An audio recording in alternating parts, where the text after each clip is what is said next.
Welcome to the CrossFit Max podcast.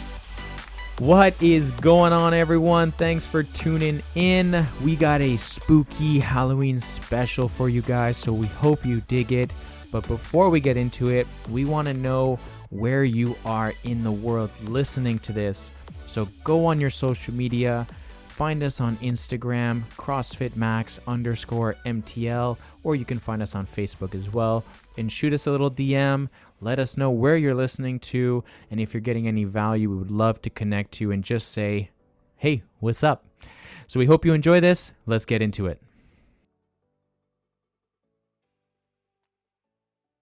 All right, ready? 3, 2, 1. What's up, team? Hi, everybody. Susie and I got a spooky episode for you guys. Do we?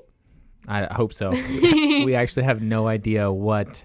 We're going to do an experiment live on the podcast. Well, it's not live because this is recorded and then edited. So actually, if this doesn't work out, you'll never hear this episode. But we're going to try and do an experiment live on the podcast. Yeah.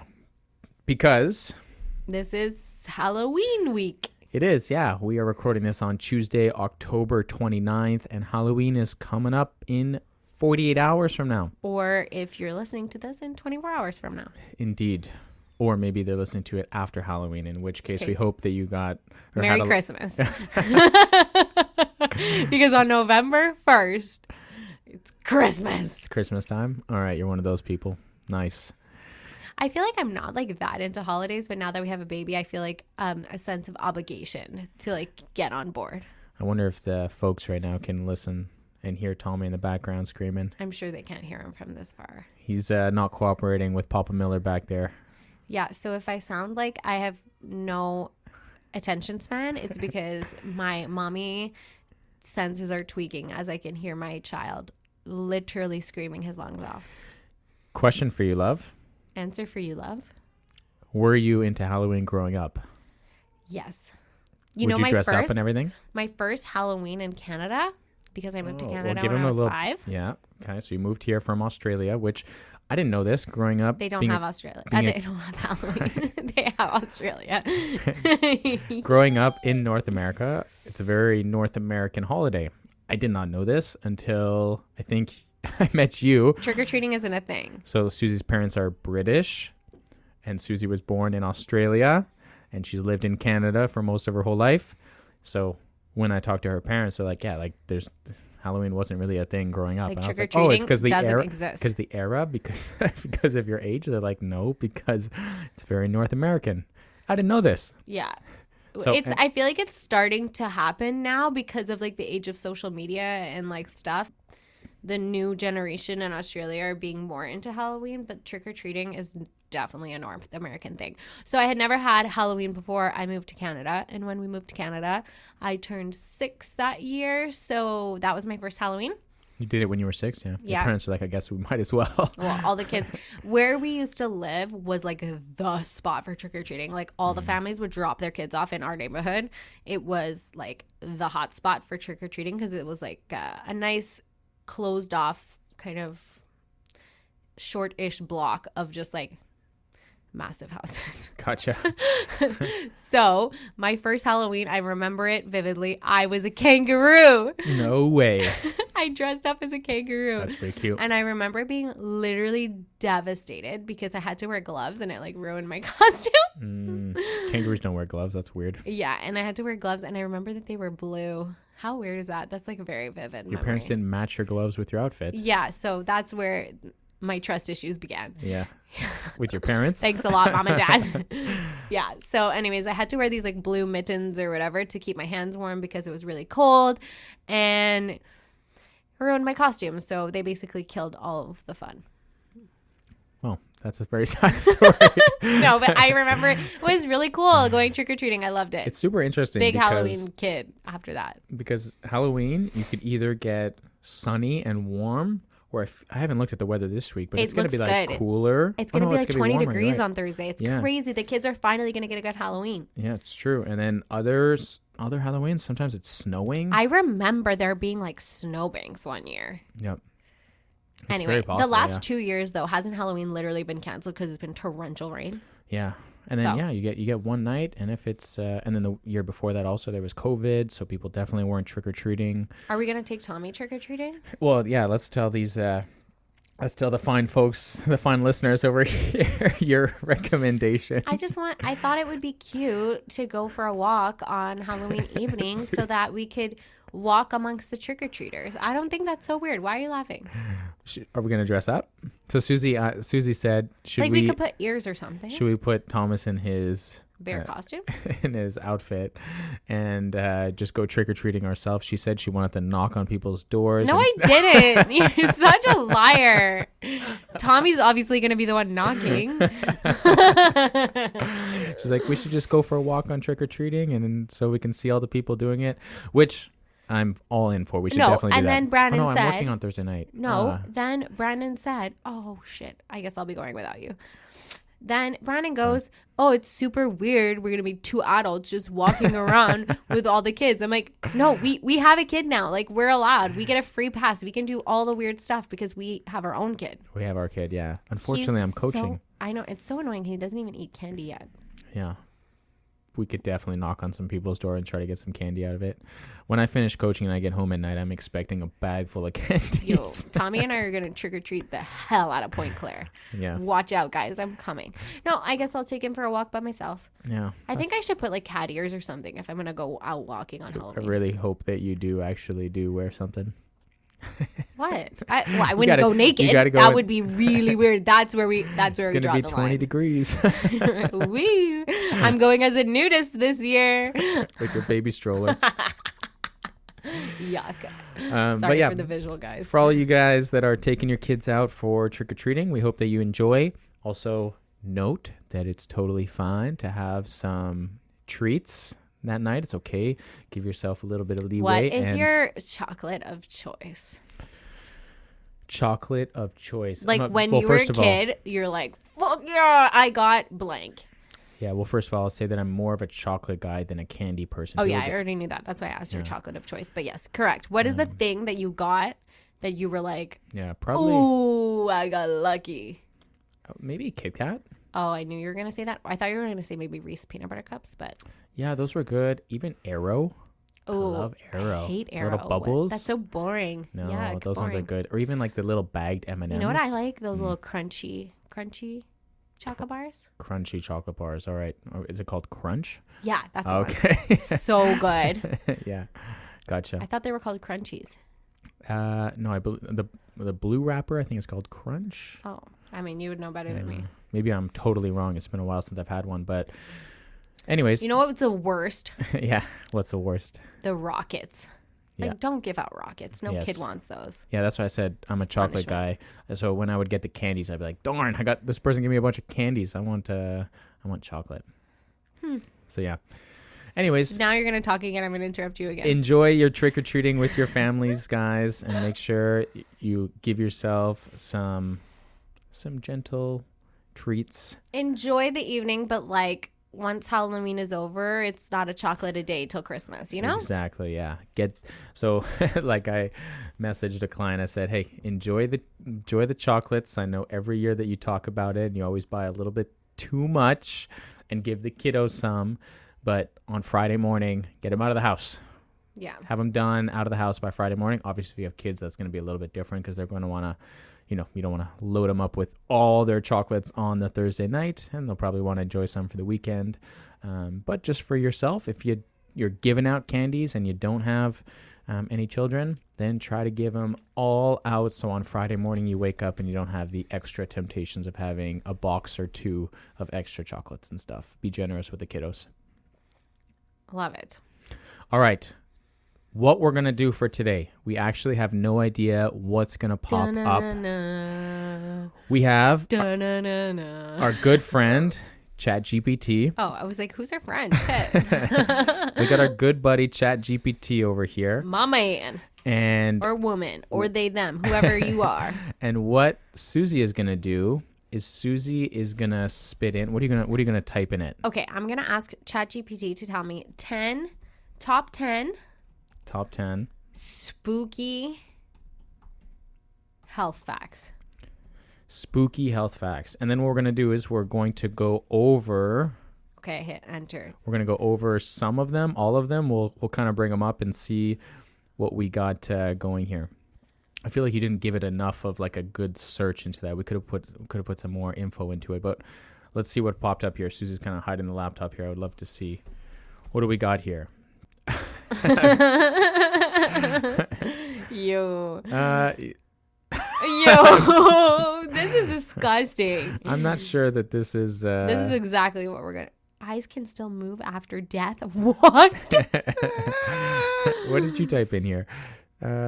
Here are 10 spooky health facts that might make you think twice. All right. All right, let's do it. Come on, it's funny. All right, here we go. You want to go over the first one? I'm not sure how much we'll be able to add to this, but let's go. Let's do it. Number one. Number one. The human body hosts more microbes than cells.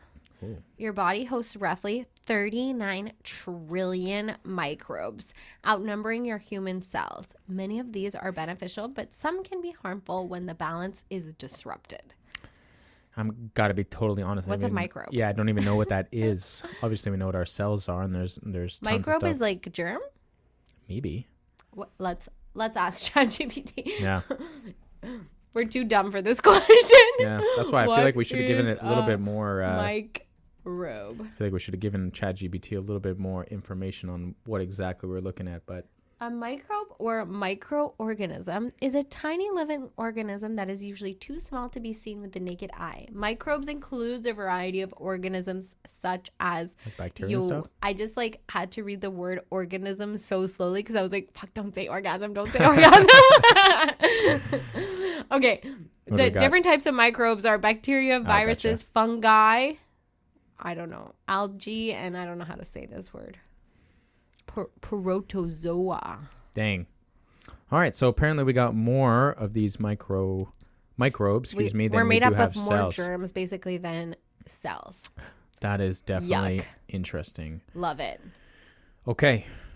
I don't have much more to add to that, but that's definitely that's definitely a spooky fact here. Health fact. So make sure you wash your hands, you nasty microbian people. Yeah, wash your hands, but also make sure. I mean, one of the things that I focus on heavily is just having like a strong immune system, and I don't feel like we talk about that enough in health. By having a strong immune system, we build it through exercising. We do it through moving our body. Vitamins. We do it through getting good nutrition into our body. So really good. So we talk about, in the fitness world, we talk a lot about macronutrients, protein, carbs, fats, but we don't talk a lot about micronutrients. So making sure you're getting enough, for example, vitamin C in your diet, right? Getting enough electrolytes in your diet, right? Getting all like sodium, magnesium, potassium, getting all really good nutrient dense foods into your system.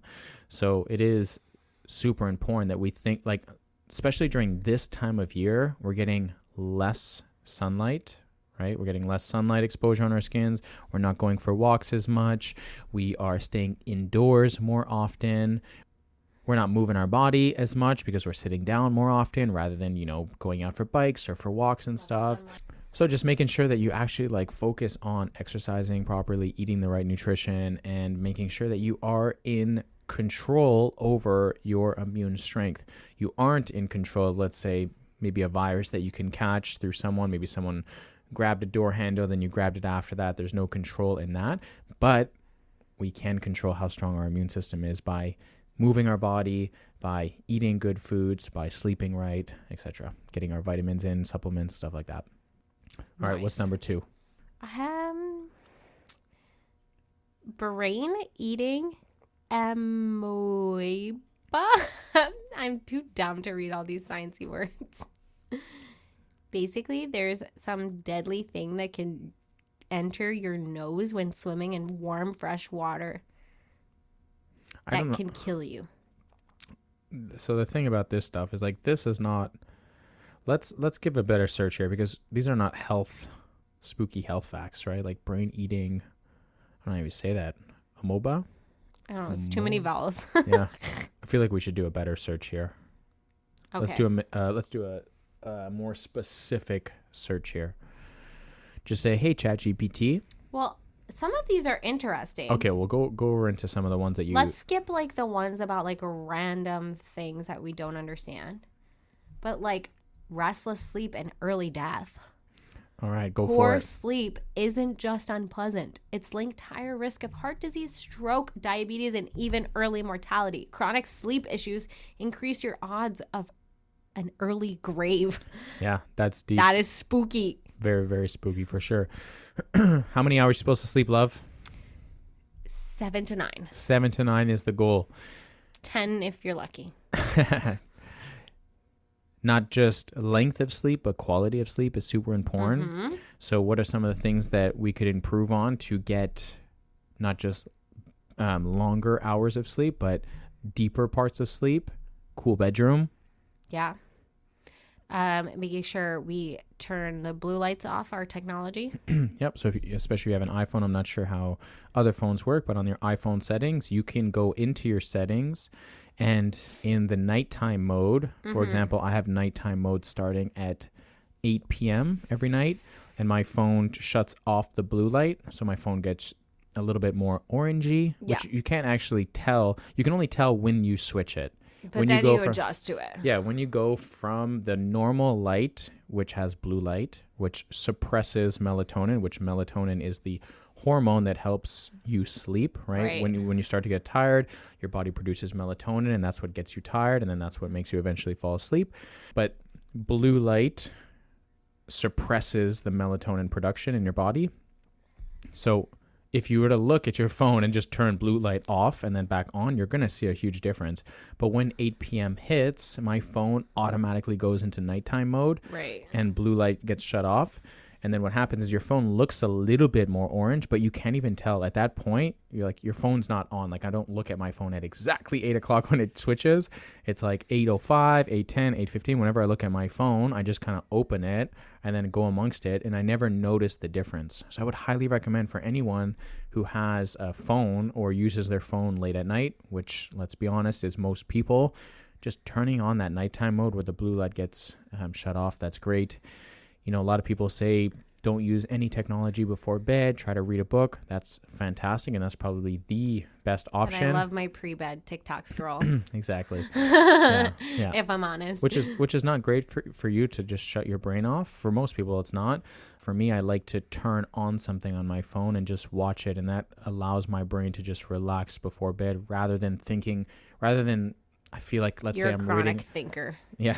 Let's say I'm reading a book or something. I'll tend to drift away from the book. Into your and thoughts. I'll start thinking about work. I'll start thinking about life. I'll start thinking about, there's this task that I forgot to do today, and there's that task that needs to be done tomorrow morning. How should I optimize that task? And then it's just a downward spiral. So I feel like typically, like in relationships, that what you just described is like the woman. And me, like, really? I could just like hit the pillow and fall asleep as the man. Like, I see all these like Instagram reels of like women being like, oh, like it must be nice to just like hit the pillow and like turn your brain off. In our relationship, that's me, and you're the one who's the thinker. The thinker. Late at night thinker, yeah, for sure. The nighttime thinker. Yeah, exactly. I'm the daytime thinker. I've just always had a hard time. I'm just kidding. I just always had a hard time turning my brain off before bed. What about taking? Sorry.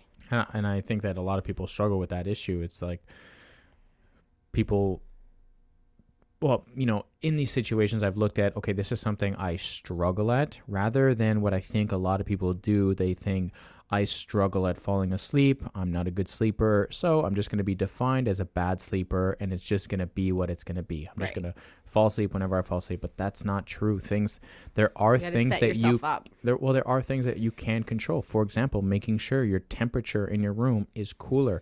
If you're in a warm room, you will have a hard time to fall asleep. And even more so if you're someone who has a hard time falling asleep naturally. Extra hard. If you're sleeping and you're hot, like your actual core temperature needs to drop for the human to fall asleep. I didn't know that. So I think it has to drop by 1 degree. So if you have a cool bedroom, 18 to 20 degrees Celsius, your body will produce more melatonin, and it will get into a position where it can fall asleep. But if you're sitting in your bedroom and it's 23, 24 degrees, you're sweating, you're hot, you're on top of all your blankets, and you're just melting away, it's going to be, for some people, maybe they like that. But for people who are bad sleepers, you're going to have even more hard time to do that. Turning off extra lights throughout the house. If you have your hallway light on, your bathroom light on, your kitchen light on, your bedroom light on, your closet light on, turn off all these excessive lights. And again, the human body's circadian rhythm, when we don't have light, we start to get tired. Hence why humans sleep throughout the nighttime, right? We're up during the day when the sun is out, and why we fall asleep at night. So turning off all those excessive lights, using maybe dim lamps in the corner, or turning blue light off on your phone, trying not to maybe watch TV necessarily, because that's a big screen and that has a lot of blue light, laptops, etc. Right? So there are things that you can do to help improve your odds of falling asleep, especially because I'm a bad sleeper, so I want to make sure that I'm putting the odds in my favor. Yeah. And since it's Halloween and these are spooky health facts, your sleep is more than just a creature comfort. It is life or death, folks. Yeah, for sure. Was there a question that you were going to ask before? No, it's fine. All right. Let's move on. Moving on. Okay, here's a random creepy fact that is like giving me the ick just reading. Eyes can still move after death. What does it say? What's the description? Some eye muscles may still twitch or move for a short time post-mortem.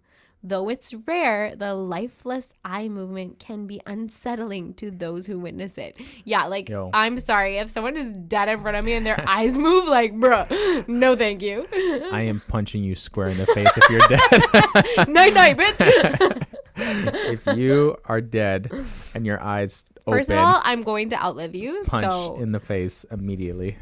Actually, I don't know if I want to outlive you. That's some really spooky shit right there. Yo, that's freaky. See, that's like the kind of facts I thought we were gonna get. Yeah. Okay, let's see some other ones. What about the shed pounds? Oh, look at number 10. Well, let's give us number 9 here. Okay. You shed pounds of skin cells a year. Dang. The average human sheds nearly 1.5 pounds of dead skin cells annually. These accumulate in your environment, providing food or dust mites. Nice. That's just a fun, spooky fact for you guys. 1.5 pounds, well, providing food for dust mites. So the dust mites are munching on our pounds of dead skin. 1.5 pounds per year. Wow. We're just losing weight, guys. I wonder dropping skin cells. I wonder if I'm not sure the answer to this, but I wonder if healthy skin. Well, actually, is this hair and nails, or is this purely just your skin? I'm not sure. Skin cells, when you're all like crunchy and you need moisturizer. Yeah, but your nails must count in that. Your hair must count in that as well. Is hair a skin cell? That's a cell, but it's not a skin cell. Yeah, you're right. But nails must be. No, your nails. Those are their own category. You're saying this like you know this for a fact right now. Anyways, I'm just curious. I wonder if healthy skin means you lose less dead skin cells, or I wonder if it's just a natural thing that the average person loses about 1.5 pounds of dead skin cells annually, regardless of how healthy your skin is. Because we could talk about skin health, for example, right? So taking collagen, right? Collagen is really good for just your overall skin health, right? Collagen is the amino acid that our body likes to use for skin. Yeah. We put it in our coffee every morning. You don't taste it. It's easy. It's like a no-brainer. Yep. You've really got this down packed as your habit as well, which I love. It's like I wish I was more executionary with these habits that we talk about on the podcast. This one you got down. Brandon is definitely the habit master, and I'm the habit flopper. Flopper. I just fumble habits. I want to be on it, and I feel like I almost make the active choice some days to not. I'm like, oh, I should really take my vitamins, but It's far. You know? I was talking to Coach Vanessa about this. Wait, let me just finish my thought. Sorry. Go, sorry. But when it comes to the collagen powder, it's like locked in. Locked it in. Why? I just put it in my coffee every morning, and it. Why is that? I literally couldn't tell you. Well, do you want your skin to be better, your joints to be better? Yeah, I mean, of course I want those things. Does it taste good? Like, what are the reasons like for these anything. actions you're taking that create habits? I feel like because in my head there's like no friction with it. Gotcha. Well, there's definitely some friction because you have to go in the cupboard, get the collagen, put the collagen in the coffee, mix the coffee. But I feel like it's like a little bit fun to do because I do it while the coffee is pouring. Yeah. And like, for sure. It's like, it's almost like a race. Get the collagen in before the coffee stops dripping. You know, it's like it's like when you're a kid. I don't know if you guys ever did this, but our microwave used to always be in the kitchen island. And like when you put something in the microwave, you'd see like how many times you can run around the kitchen island before the microwave beeps. Did you do that? No. Well, I didn't have an island. I had like a. Okay, so anyways, but I feel like this is like my adult version of that. It's like while the coffee is dripping, before it runs out, I have to get the collagen powder in the mug. So it's like. So dumb. Okay, as I'm saying it just sounds dumb. Anyways, I just feel like there's no friction with this one. But even you remove the friction from taking vitamins for me by literally putting them all out in front of my goddamn face. And I like actively choose not to take them sometimes. I'm like, why am I like this? I don't know if it's active. So it's a pretty good point that Susie's talking about right now. And I was asking her this because in order to create habits, you have to do a bunch of actions over and over again. So Susie said there's not that much friction in it. Friction meaning what are the actions that Susie has to take? So Susie takes her mug, puts the Nespresso pod in, clicks it down, and then clicks go. And then she has to actively take the action, the actual movement of going into the cupboard, opening the cupboard, taking the collagen, opening the collagen, taking the scoop. You gotta go faster. The coffee's ready. 2 scoops of collagen in the coffee. Close the thing. Put it back in the cupboard. Close the cupboard because your husband's going to yell at you if the cupboards are still open. I don't usually close the cupboard. I just leave it open. I feel like we don't have the normal gender norms. Like everyone else is like, oh my God, my husband never closes the cupboards. I'm like, ugh, annoying. Psych, that's me in our relationship. I'll have like the kitchen all tidy and everything, and I'll come back like 3 minutes later. I'll be like, every single cupboard door is open. I'm like, what the hell just happened here? It's like a tornado just went off. Yeah, that's me. I'm the tornado. But anyways, then you gotta. I mean, you gotta mix it. Yeah, you gotta mix it into your coffee as well. Yeah. Or else it just sticks to the bottom. So anyways, there's a lot of things that actually happen in that process versus your vitamins, for example, which you struggle at. So we'll even go further into this. So something that I'm a huge fan of is not just developing a singular habit. It's like linking, stacking. Yeah, we call that habit stacking. Do we? So for example, nice. I drink a glass of water first thing when I wake up in the morning before I drink coffee. It's wild. So drinking the water in the morning after I haven't had water in, I don't know, hopefully 7 to 9 hours before bed. I drink water all night because our baby is awake all night. So 7 to 9 hours of no drinking.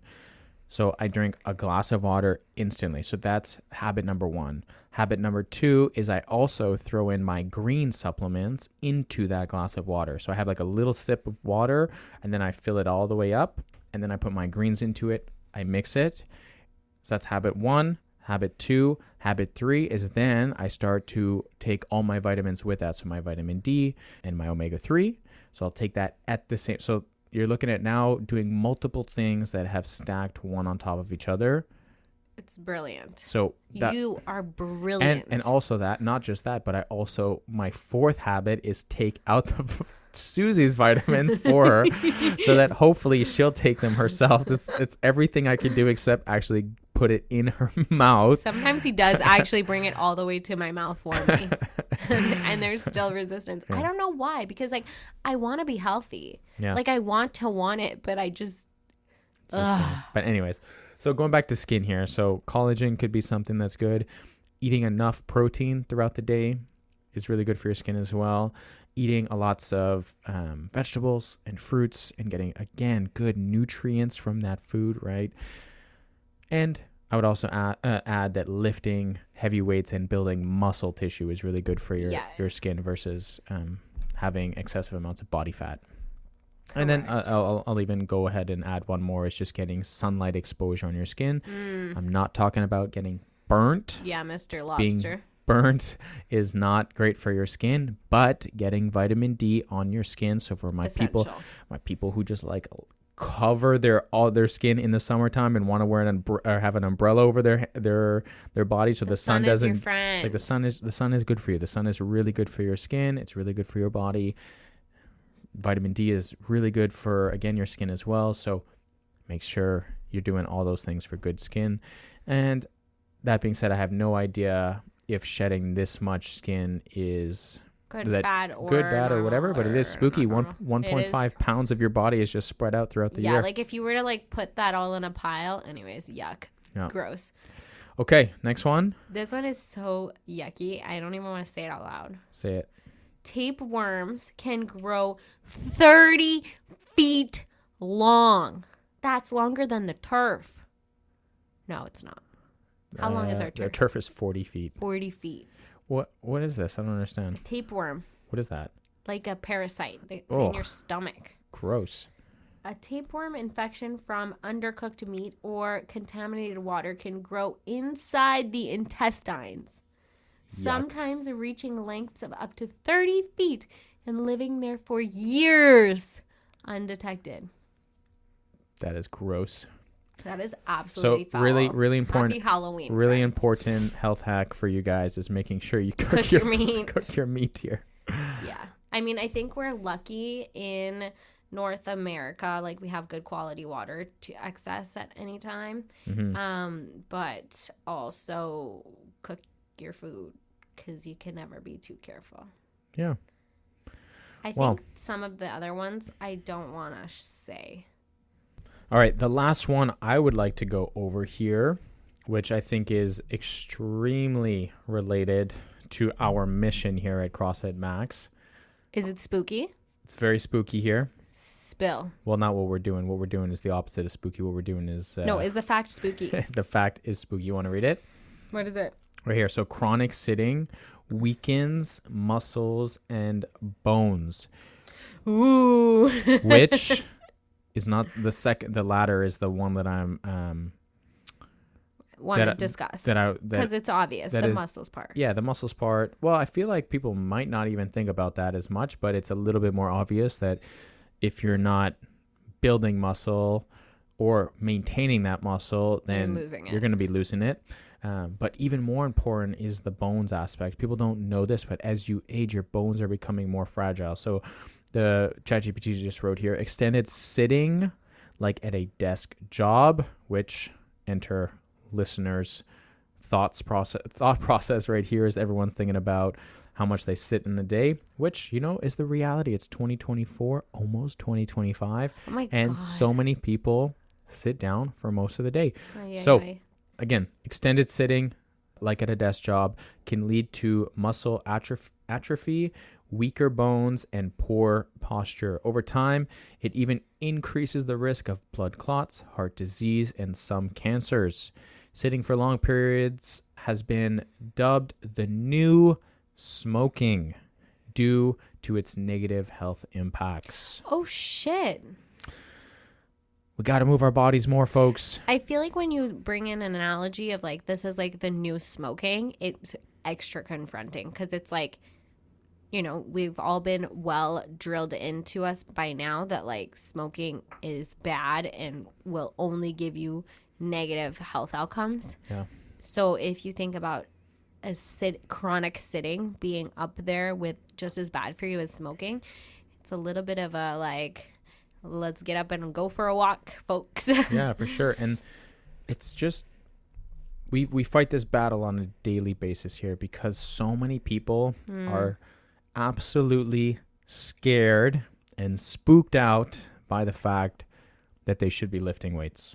I totally agree. So many people come in here and are, oh my God, like there's barbells, there's dumbbells. Ooh. Intimidated. Oh, I feel like that's a better word. Yeah. They're scared. They're spooked out. They're spooked, right? Because it's Halloween and everything we're talking about is spooky. Absolutely.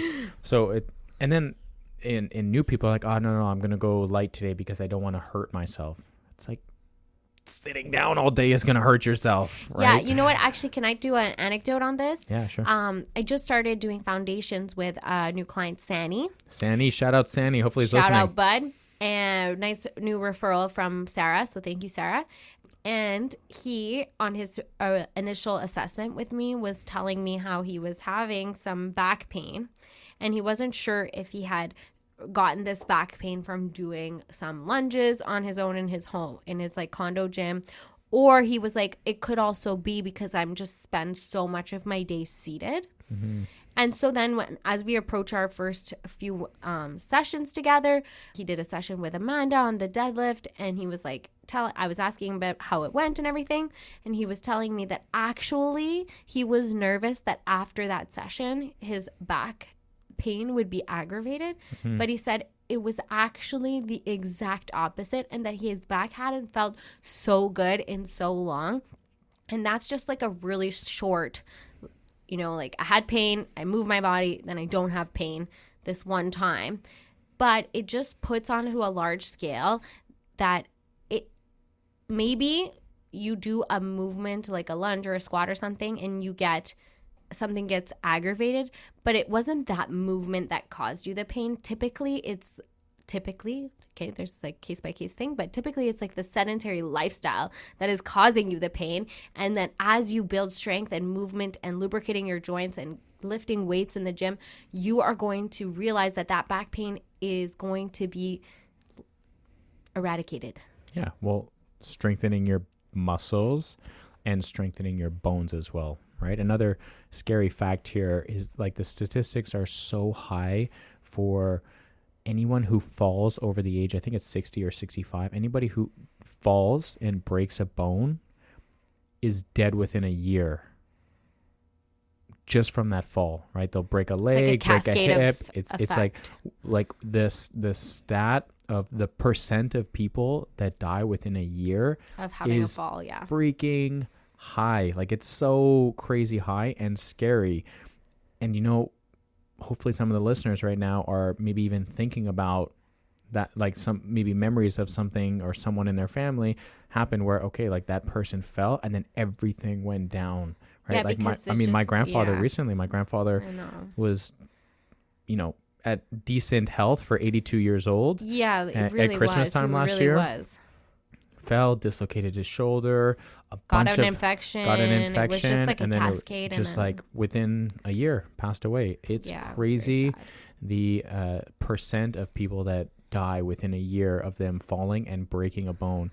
And we're not just talking about your bones being strong enough to withstand the impact, but we should also talk about the reaction to be able to catch yourself from falling, 100%. To not just hit the ground, but also to be able to avoid falling, right? To be able to have the strength for that to not happen. Correct. For you to have the balance for that to not happen, for you to be able to have the quick reaction time to, if that does happen, how do you fall and catch yourself? Yeah. Do you have the strength to be able to get back up from the ground, right? And not just be stuck on the ground. So there's many, many factors that we can talk about for longevity purposes. But we don't emphasize this enough. It's like sitting is really, really bad. And just think right now of how many hours in a day you sit down. Spend on your ass. Think about it. You from midnight on until whatever time you wake up, you're in a bed, nice comfortable bed, lying down.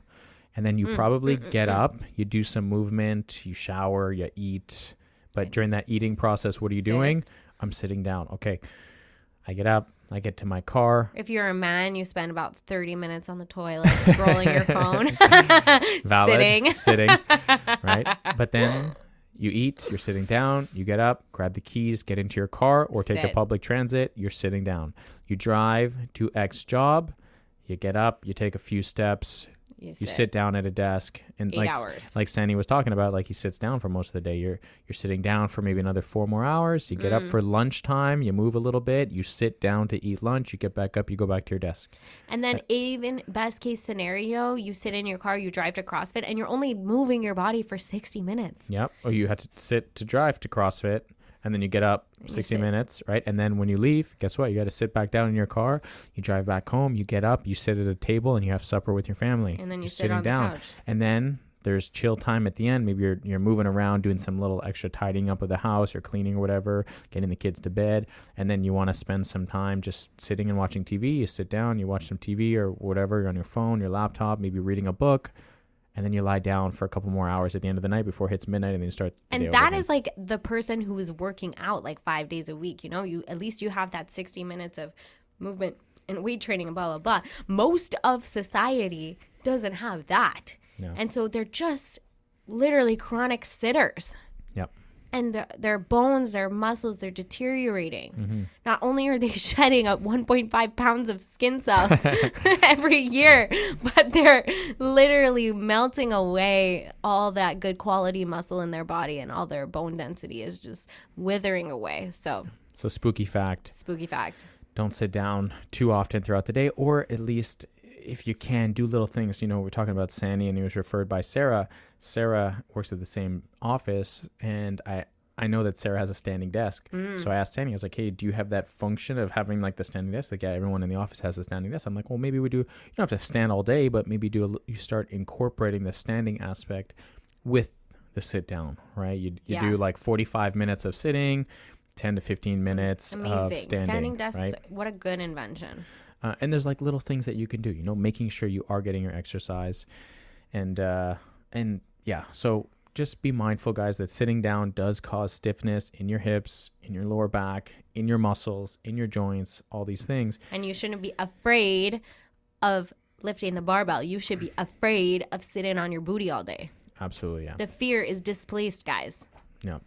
That's spooky. The last spooky fact we wanted to shoot at you. Thanks to our good buddy ChatGPT for giving us that. Yeah, so we did not give you 10 spooky facts because ChatGPT went a little rogue with their spooky facts, and some of them were just like too foul to read on the podcast. But whatever number of spooky facts just came at you, basically I think the quick synopsis of our spooky facts is sitting down is killing you. Your eyes move after you die. Yuck. Crazy. 1.5 pounds of skin cells a year. If you don't sleep enough, you're going to die younger. Yep. And I think that was kind of it. Yeah, there was I feel like microbes. I feel like the really big like heavy hitters that we could take away from this podcast is like value that you got out of it is really like make sure you're getting good quality sleep. Make sure you're standing and moving your body way more than you currently are. Yep.